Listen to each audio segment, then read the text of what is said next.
شاء الله waxaan rajeynaynaa muuqaalka xigo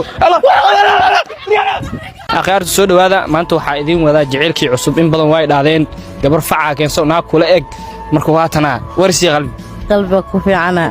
aad waxa isku soo baxeena anaa ka dheer laakiin waxa nasiib wala qurux looga hada keenay aad akhyaarta marka waxa rabo inaan ku bar asxaabtida salaan horta waa idin salaam dumaashiyaal sitiin aad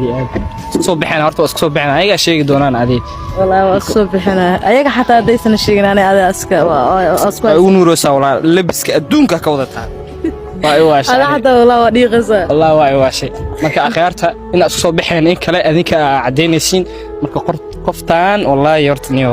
أنا إنك رنت لقى هلا أنا بكار سنة بكار حلو والله أنا حتى والله بكار حلو حتى أنا كأرق نفتح كده حسا معقول ما أنا والله لا مين باور اسمه سايدي والله بكار توي مسيرين سأجي هذه وين مسيرين والله مركا كلها سودو بيت كم حلوة صدقكم حلو قرش لا يا بعطيه يو شن كنا نمر شن كنا نمر شو دمشيرة ما تبي بوبسينا يعني دمشيرة ما تي صح والله إن شاء الله وحارجينا مقالك حلو